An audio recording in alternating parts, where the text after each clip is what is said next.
మీరు అన్యాయంగా అక్రమంగా కేసులు పెట్టి అందరినీ హరాస్ చేశారు కాబట్టి మీరు వస్తున్నప్పుడు వాళ్ళు నిరసన చెప్పే కార్యక్రమం, దానిలో ఎవరో తుంటరి వాళ్ళు రాళ్లు వేసి ఉండొచ్చు, చెప్పులు వేసి ఉండొచ్చు, ఒకటో రెండో జరిగాయి. చెప్పు చూపించి ఇది బాటా కంపెనీ వాడు సమాధానం చెప్పాలి, ఈ రాయి ఫలానోడిది, ఈ రాయి సమాధానం చెప్పాలి. ఏమిటిది నాకు అర్థం కాలేదు. మీ మీద ఎంత చెడు అభిప్రాయం ఉన్నదో నేను ప్రత్యేకంగా చెప్పాల్సిన అవసరం లేదు. పర్యటనకి వెళ్తాంటే ఎంతమంది పోలీసు పహారాలో అతని యాత్ర నడుస్తుంది. ఎవడో చీకట్లో రాయిసిరాడండి ఈయన మీదకి, ఈయన చంపేద్దామని చెప్పి ఇంత గులకరాయి.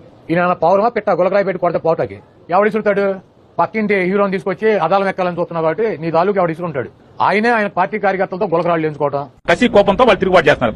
డబ్బులు చేతి పూలేంచుకోగలవు కానీ మరి జనం మోసం చేసినటువంటి ప్రజలతో మరి చెప్పులు రాళ్లే పడతాయి. మీకు యాత్రకెళ్ళి ఒక హై డ్రామా క్రియేట్ చేస్తున్నాడు. అక్కడ యాత్ర హైలైట్ అవ్వాలంటే అక్కడ ఏదో జరిగిపోతున్నట్టుగా, తన మీద దాడులు జరుగుతున్నట్టుగా చూపించాలని అక్కడ ఒక వీధి నాటకాన్ని ప్రదర్శిస్తున్న విధంగా ఇంకా రోజువారీ ఇలాంటి ప్రచారం చేస్తారు. నరాల్లో జీర్ణించుకున్న విషపు రాజకీయ కుట్రలో ఒక కోణం రాయి విసిరించుకోవడం. మరి